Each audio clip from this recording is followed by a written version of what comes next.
Okay, so our second talk is about Defix, which can automatically fixing timing bugs in distributed systems. Guangpo Li will give the talk. Thanks for the introduction and welcome to my talk.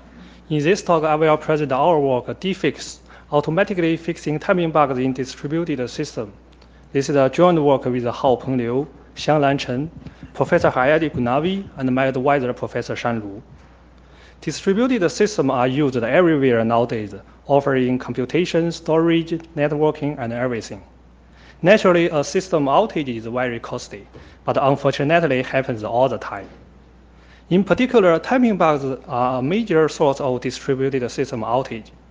A previous study showed that 26% of system failure are caused by the non-deterministic problem in the system. A recent study about Microsoft Cloud outage shows that the percentage of incident caused by the timing bug has increased from 1 to 5% in the single machine program to 30% in cloud system. The increase of those bugs is quite natural considering the non-deterministic nature of the distributed system. Sometimes the messages are sent and received under unexpected timing will cause a message timing bug. Sometimes a node may crash under unexpected timing and cause a fault timing bugs. Those bugs are also very hard to fix. It's common to see an important distributed timing bugs took several months and many patch attempts to fix correctly. In the past, there are many work about detecting and understanding those bugs. However, how to fix them? The input to Defix is a bug report, indicating the bug type, the identity of the racing operation including their call stack, message causality chain. Then Defix conducts static analysis on the control flow graph, potentially in multiple nodes along the message stacks. Finally, Defix will output a source code level patch, where we put our best effort to guarantee to make sure it's correct, not overcomplicated, and also not hurting the performance, similar with what developers usually write in their manual patches. Or output that we cannot fix a bug, which happens for 4 out of 21 real bugs in our evaluations. In the following of my talk, I will first discuss the unique challenges when fixing distributed timing bugs. In particular, I will show how pessimistic concurrency control technology like lock, semaphore, conditional variable do not help. Then I will tell you how Defix uses optimistic concurrency control technology like rollback and fast forward to fix those bugs, followed by the detailed patch generation algorithm and the evaluations. First, the challenge. I will go through several toy examples that demonstrate different types of non-determinism in distributed systems. Let's start with the not challenging one. This is a traditional timing bug in one node, not distributed. Thread 1 will assign a 0 to a flag, then wait in a while loop for thread 2 to set it to be 1.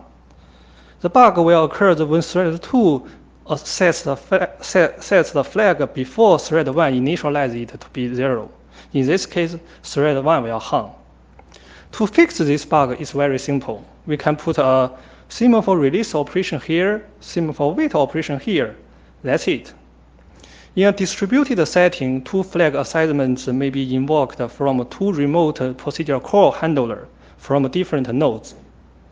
This unexpected timing of message RPC message, the unexpected timing of RPC messages will lead to the bug. To fix this bug, semaphore release and wait will not work, because the wait operation inside the set function will cause the RPC caller side to timeout. Depends on the timeout handler, node 3 may crash. In another distributed setting, 2 flag assignments may be invoked from 2 asynchronized message handlers. The asynchronized message will generate an event to the event handler thread, then continue the execution itself. Similarly, the bug exists under non-deterministic message delivery and event handling. To fix this bug, semaphore also does not work. The reason is that the wait operation inside the set function will block all the following event processing, including the one it's waiting for. This will lead to a deadlock because the set function is waiting for the clear function, but the clear function can only be executed after the set function finished. Very bad. Overall, blocking wait cannot fix the distributed timing bugs due to timeouts and deadlocks. Now let's look at a fault timing bugs. Here, two flag assignments are inside the two RPC handlers from the same node, same thread. Then we do not need to worry about the incorrect timing. But what if node 2 crashes? As you can see, if node 2 crashes before RPC clear or after RPC set, everything is fine. However, if node 2 crashes in the between, the set function will be never executed. In the end, thread 1 will hang. To fix this bug, semaphore clearly cannot work because we cannot do anything when a node is going to crash. The blocking wait also cannot fix fault timing bugs. In a summary, a key challenge here is that pessimistic concurrency control technology cannot fix distributed timing bugs due to timeouts, deadlocks, and sometimes just being useless. In addition, our patch will need to handle a variety of non-determinism. So what's the solution? At high level, Defects use optimistic concurrency control. In this message timing bug example, if the RPC set is delivered too early, instead of blocking before the flag assignment, Defects would simply discard the current processing and roll back the message and try to resend it until the good timing is achieved. No waiting, no timeout. Similarly, for the asynchronous processing, Defects will discard the expected early processing and retry it until the good timing. This discard will release the event handler thread so that there won't be potential deadlock. Of course, this is just a high-level idea. To automatically generate such a good patch, follow this approach, Defects needs to answer 4 questions. First, where should the rollback start? Next, where should the rollback end and the re-execution start? How to implement a cross-node rollback? Given the non-deterministic timing, rollback is not always needed. How can the program decide whether to rollback or not? I will tell you how Defects answers those questions while keeping correctness, simplicity, and performance in mind. For the fault timing bugs like this one, if node 2 unfortunately crashes between RPC clear and RPC set, we can use another node to take over and fast forward the undone operation from node 2. Then the system will go back to normal. Or we can clean up the dirty data that's left by the RPC clear on the other node like node 1, essentially roll back the RPC clear request, creating the effect as if the node 2 crashed outside the buggy window. Then the system will also go back to normal. Of course, a lot of design questions need to be answered here. For example, is this really safe to fast forward the operation? And what kind of operation may need fast forward? What's the parameter of those operations so that we can execute them in another node? That's when to launch the fast forward.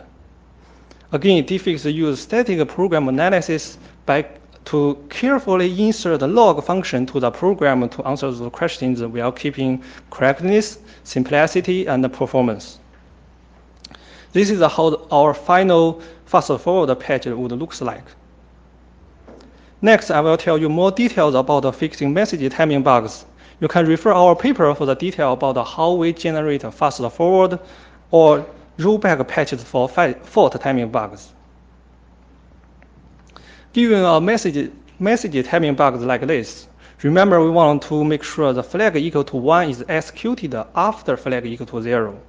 Defects first try to decide where to start the rollback and where to end the rollback. They clearly should be before the flag equal to 1, otherwise it won't delay this operation to a good timing. The tricky thing is if the rollback ends in anywhere inside the set function, the message handler will keep rollbacking and re-executing. In the end, it will cause the RPC caller side timeout.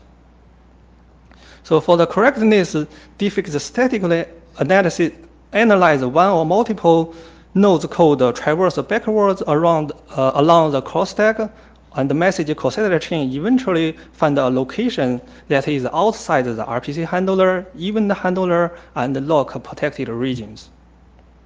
This will make sure that the rollback and re-execution will not lead to timeouts or deadlocks. Then where should the rollback started? Can we just do it before the flag equal to 1? Not always, because the re-execution of some non-idempotent instruction may lead to the new semantic to the original program.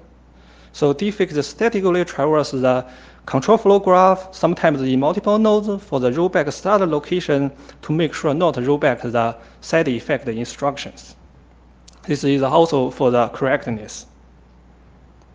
To implement the rollback, one common solution is that using a jump instruction, but clearly you cannot jump to another node. What Defects does is utilize the exception inside the RPC engine. Defects patch will throw an RPC exception which will discard the current message processing and notify the message sender part to resend, finish the rollback. At the sender part, we will add an exception handler to retry these messages. By leveraging exception, Defects patch is very simple. Finally, the patch needs to allow the running program to decide whether to roll back or not. To do that, Defects use a map to track the execution of racing operation on a specific race object.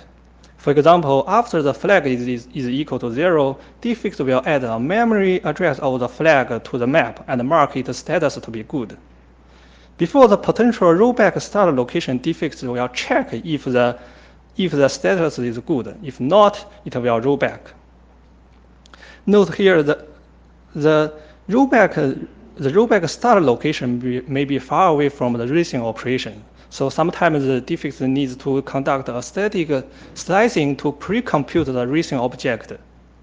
I will skip the details here. By maintaining such a kind of map, Defects avoid unnecessary timing control and performance degradation.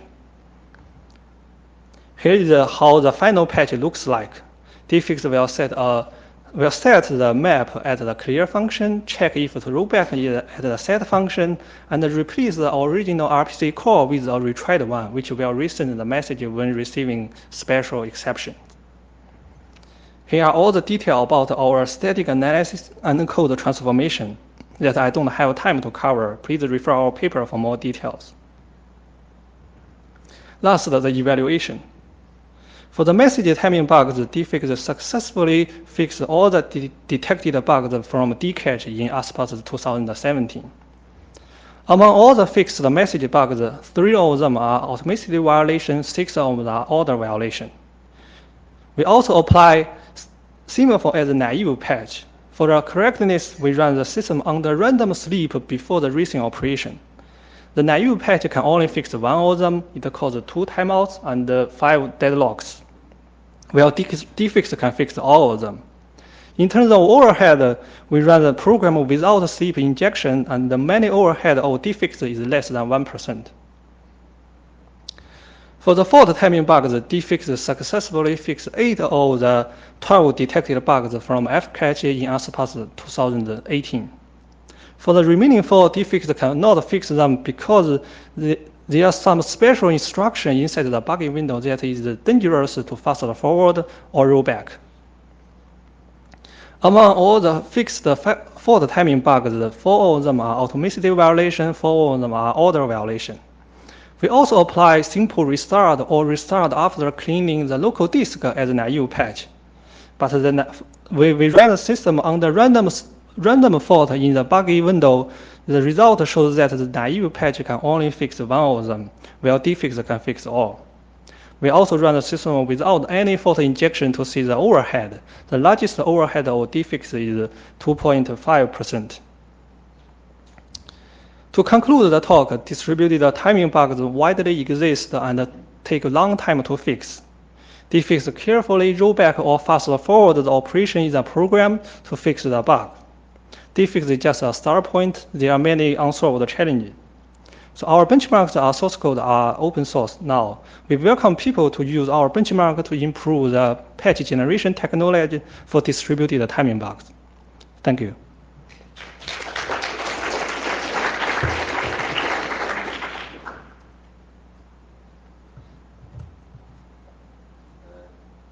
Yeah, I have a question. I probably missed the early part about the timing errors. Can you just give us a brief explanation of your notion of correctness? Because you mentioned that you could. Correctness. We don't have a very strong definition about the correctness. Basically, we think our correctness definition is like sometimes if the two messages are sent in order, they are correct. If they are out of order, they are not correct. That's our definition about correctness. So when we say we guarantee the correctness, we said we can flip the message processing order.